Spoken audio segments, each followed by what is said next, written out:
Hey guys, Professor Bill, Comic Book University, New Mutants issue number 14. This was an otherwise really good book. There were great ideas in here that I wish were fully explored better. Nonetheless, I'm still enjoying a lot of where this is going. I'm still going to keep on reading this. So at the bare minimum, it was a pretty damn good book. There could have been some better things, some ideas better fleshed out, though. I'm going to get into all that good stuff after we give credit where credit's due. So this issue is called Welcome to the Wild Hunt. I love that title. Apparently that's big with The Witcher. I looked it up. It just seemed like something that is already out there, right? Vita Ayala is the writer, the artist. I'm talking about the pencils, the inks, the colors, and the cover artist, Rod Reis. I love when Reis is on a book, man. VC's Travis Lanham on letters, and the design is by Tom Mueller. Bang! Jonathan Hickman, head of X. Now we start someplace off in Egypt way, way, way back in the day, and it just seems to be some random kid. He had a chance. I think that these are actually going to be in the preview pages. I'm not sure. I always do the reviews before I look up the preview pages because I review the book usually before preview pages are available for the most part. So anyway, I'm just making a base presumption. This kid is actually the Amel Farouk, who is eventually going to be possessed by the Shadow King, and you get to see an origin for this character. That's right. In all the years that this character has been in existence. In fact, his first appearance, I don't remember which X-Men comic book it was. Was it issue 117? Yeah, this is one of those things I probably should have looked up before. Whatever. Anyway, way back in the day, Professor X's origin actually featured the first appearance of the Shadow King, yet we've never gotten an origin for Amal Farouk specifically. So I love that Ayala actually started this comic book off like that. That was a freaking fantastic idea. I loved that. Brilliant from the very beginning. Now, everything else in the book was kind of, I'm not going to call it half-baked ideas because that would be an insult. So I mean that context, but not the insult, that comes with it. I feel that this could have been thought out a lot better and made this into such an epic story. I don't know if this is Vita's first issue on the New Mutants.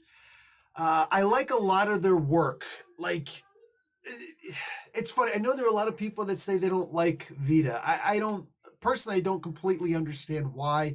Most of what Vita has done in the beginning, I have loved that work. It's always been good from beginning to end. Even with the Age of X-Man stuff, which most of it, wasn't good, but Vita's part was good. The stuff with the prisoner and the prisons and all that. I thought that was actually pretty good. So I'm not sitting here complaining about this at all, In this particular case, though, I know that Vita has a lot of work, and I wonder if maybe that's causing them to spread themselves a bit too far. Because this had such great concepts in it that were not even close to being fully realized, in my opinion.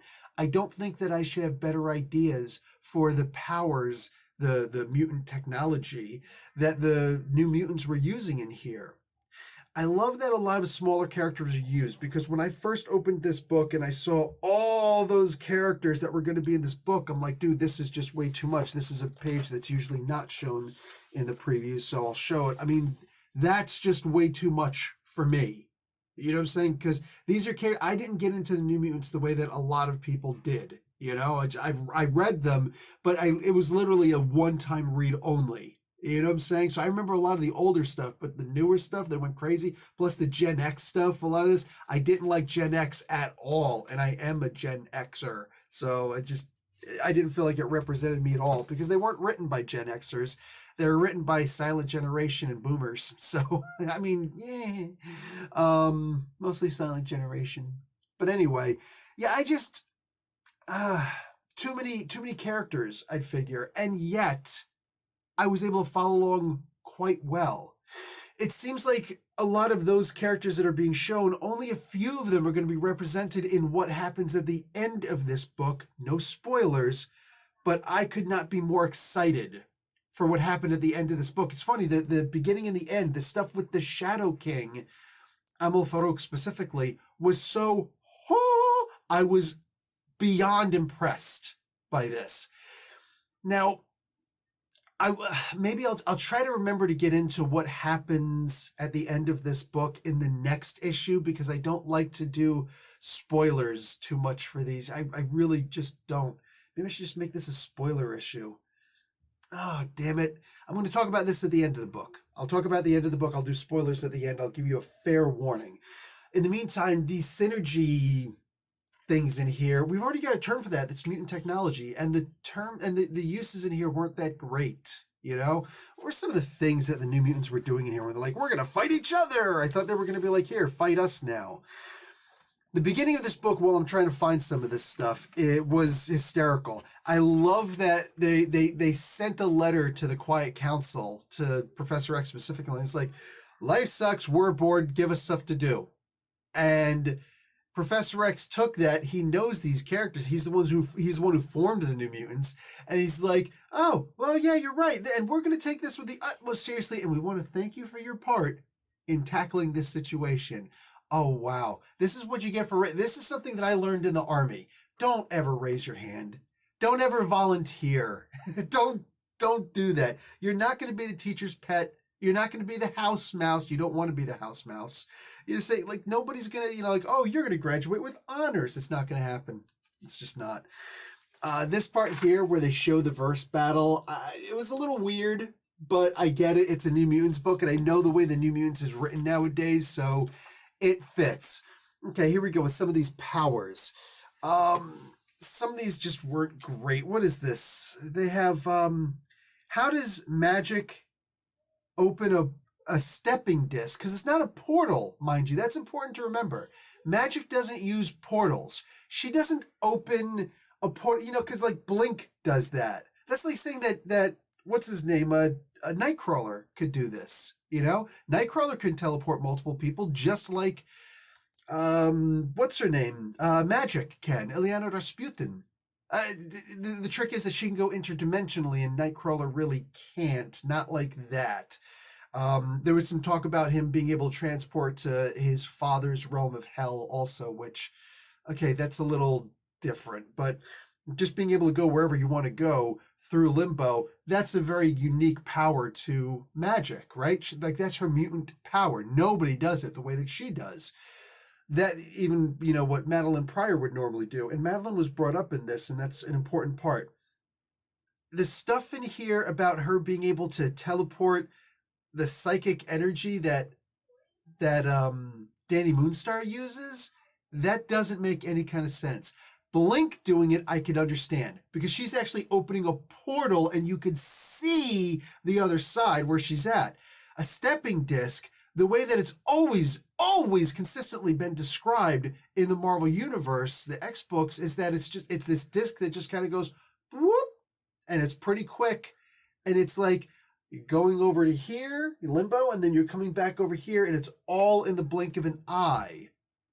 And it's not some little, slowly. Sometimes people do that where it's like it goes slowly and they can have full conversations and whatnot. No, that's the ones where it just takes me out of the book, because it doesn't make sense. There's no explanation for that, how you're existing in two parts of the universe at the exact same time, and there's no, actually technically three parts of a universe at the same time. It just doesn't make sense. So it's stepping disc, it's blink of an eye, it's not a portal. It's a method of transportation, but it's not a portal that opens and you can see. But that being said, and that's what's so crazy about this, is that here's Danny Moonstar, and I think she's using her powers in very unique ways. She could be one of the world's best psychologists. I don't need you to tell me about your mother. I'm just saying, what's your worst fear? Don't worry, I'll take care of those. Boop. Oh, so let's talk about your mother now. Like that, I thought that was brilliant, but then she comes over here and this is not even the weakest of them all. Magic and Rain. One wolf comes in, 5 comes out. Yeah, I know about her secondary mutation, which is actually kind of interesting. I like that to a degree, but for the love of God, like, how is that something special? That doesn't make sense. And they just fell out. Like, what is that? The thing with Warlock was hysterical. I really liked that. The the thing with what's his name? See, I don't know how to best put this. Warlock turning into a sword, I think, would have been an interesting synergy with magic, because then she could dual wield. Imagine that, right? Then she's Drizzt Do'Urden. That would have been sick, but instead he's just using it to go up against her. And of course, the comment here, I don't know what part Vita had in the X of Swords, Ten of Swords thing, but literally, like, I appreciate that I'm not the only one still excited about swords. For me, I look at it as this is really just telling. Most people were not interested in the Ten of Swords. And when you say, I'm glad I'm not the old, that's like when I was a kid and you couldn't say you liked superheroes, right? I was a popular kid. And one of the reasons is because I didn't say that I liked superheroes. There was no wearing freaking superhero shirts back when I was a kid. What? What?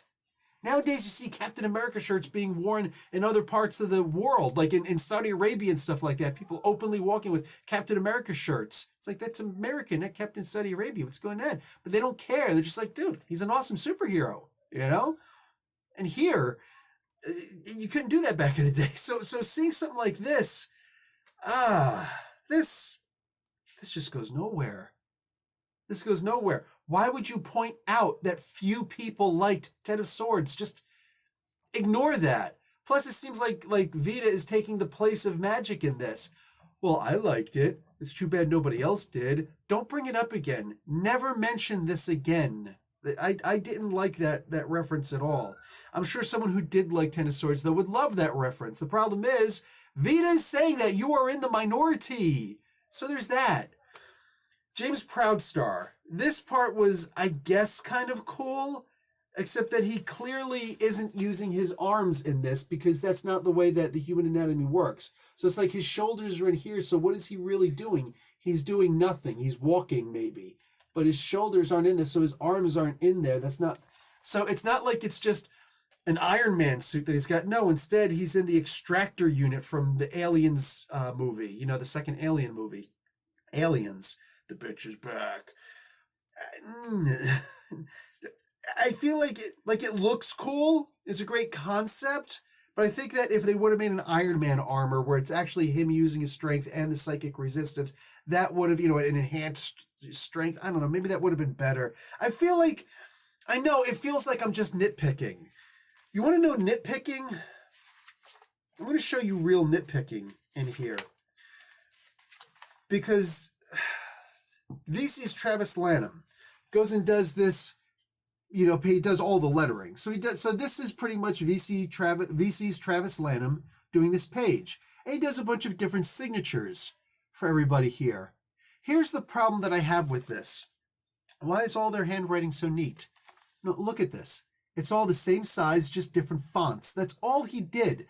How often do I actually say that even the letterer was lazy in this? Right?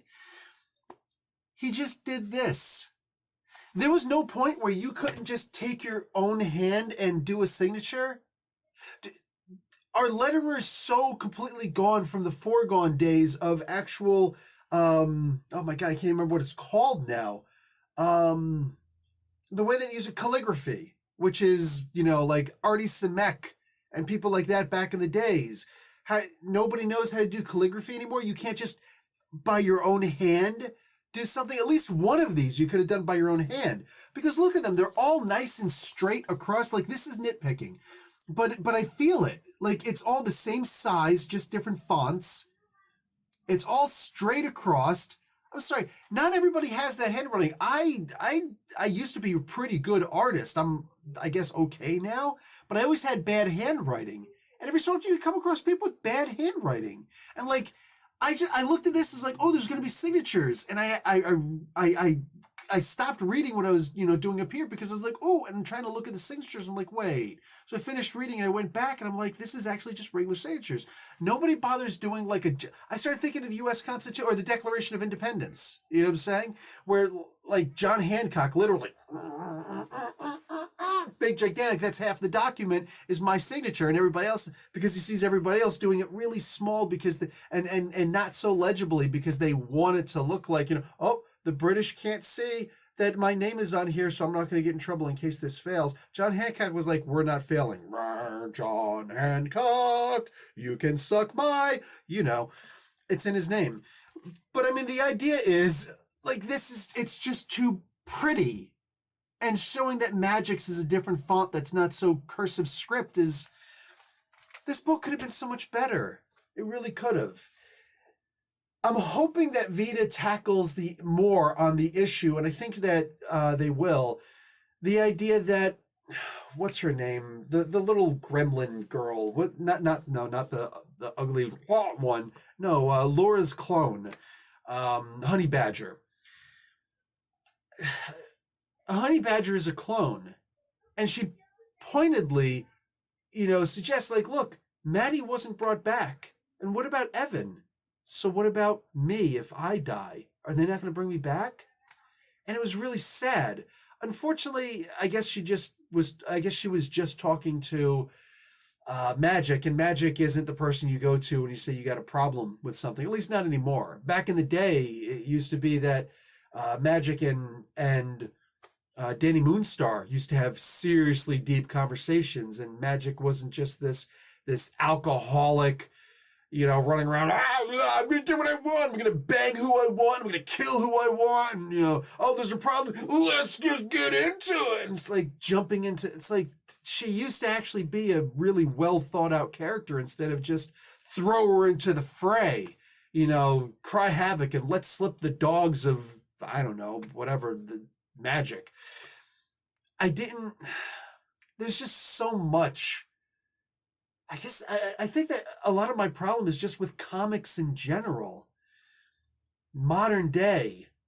Guys, I pointed this out once before, but I think it was on somebody else's channel. I was invited as a guest and I brought this up, and like everybody just stopped and they realized like, yeah, this is actually a really great point. It's not just nostalgia when I say that comics in my day were better than anything written today. Anything. What about Spider-Man Life Story? Spider-Man Life Story is phenomenal and builds off of what was back in the day, and it's great. But the comics back in the day, we just had something special going on.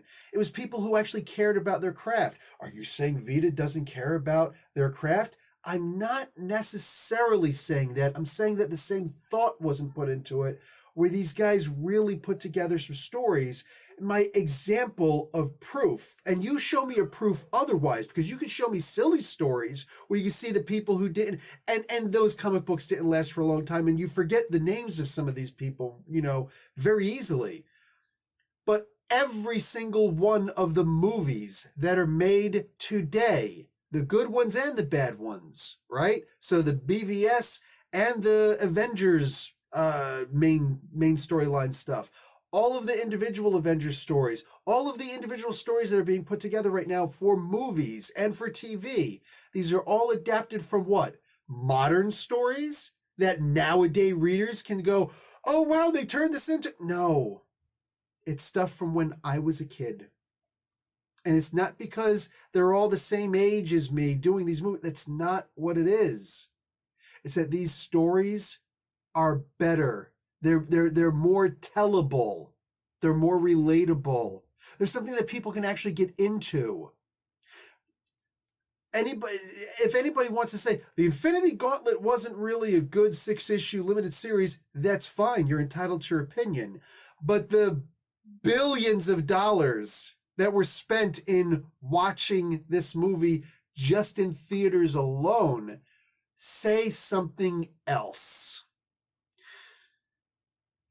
the Dark Knight Returns stories constantly being retold, and the Batman and the Batman versus Superman stuff and all that. Like, it's saying something. It really is. And it's one of those things where it's like, it doesn't take a rocket scientist. Granted, I was never actually a rocket science, but I did work in satellites that were sent up on rockets, and I was in Cape Canaveral twice, doing the final touches on them. I'm just saying. But I'm not actually a rocket scientist, and I was able to figure this out. It feels weird that there are people who go, I never thought of it that way. Okay, but you see it now, right? Every single one of these stories, for crying out loud, the Eternals was not one of the greatest stories ever being told.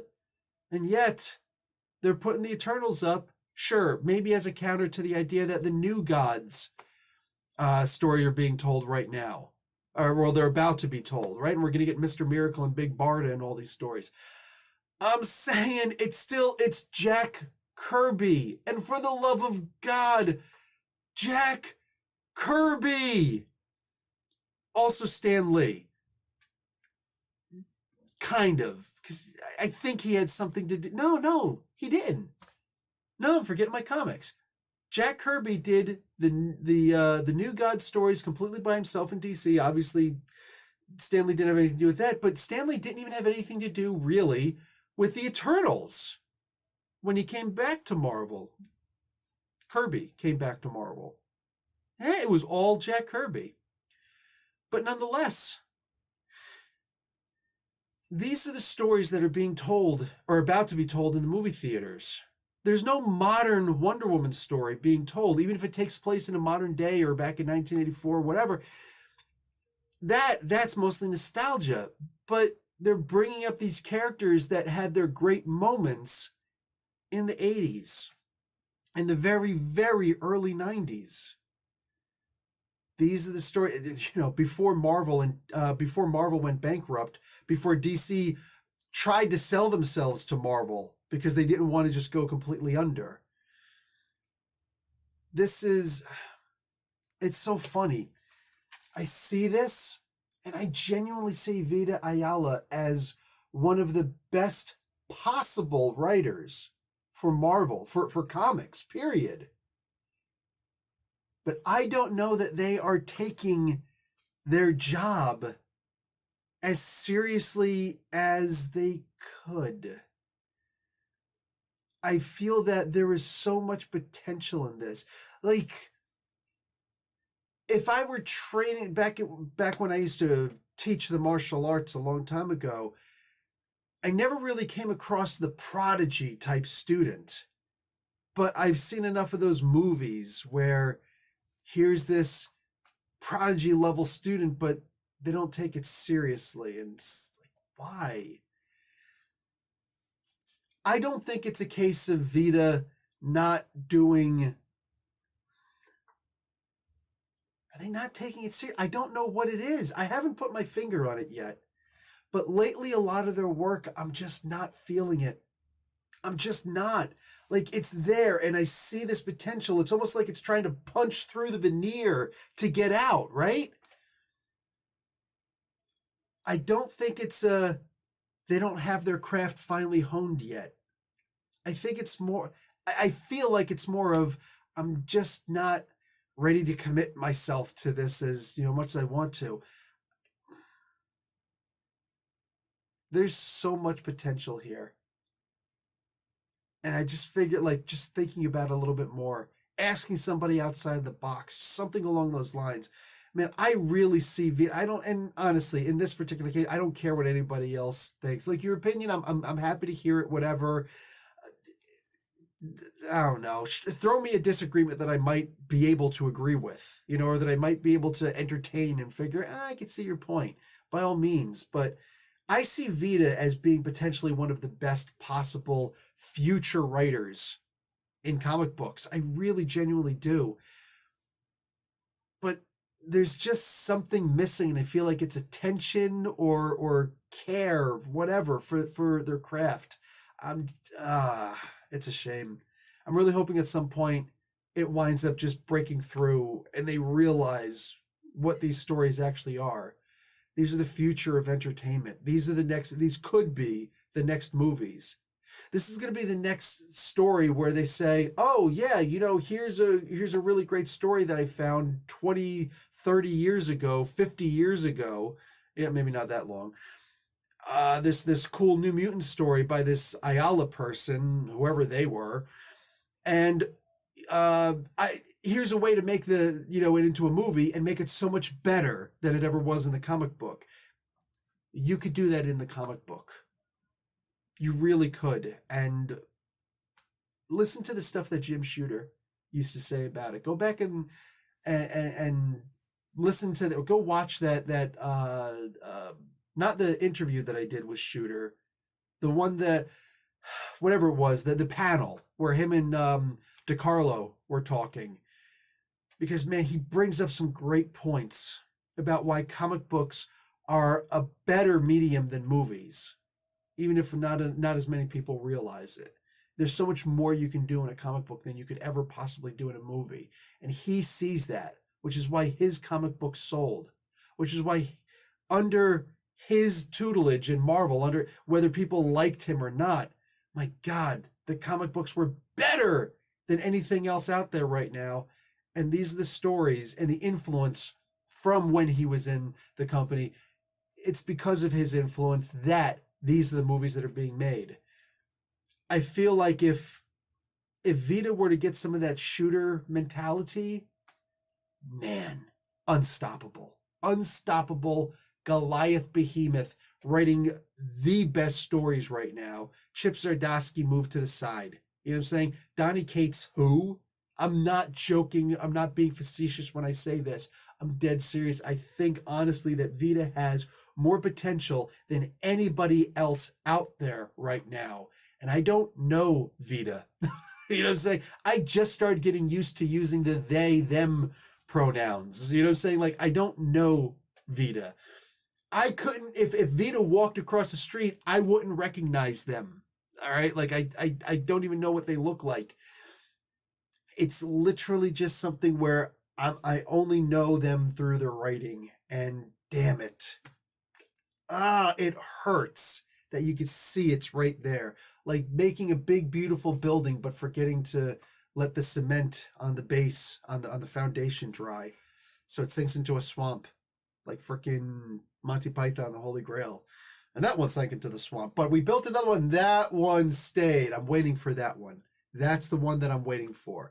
And when it gets here, we'll all know. Anyway, guys, this was a really long review for a comic book that otherwise I actually really liked. But I'm out. Talk to y'all later. Like the video, watch an ad. Go check out comicbookuni.com. There are going to be exclusive reviews on that website starting soon. Talk to y'all later. Professor Bill, Comic Book University. Class dismissed.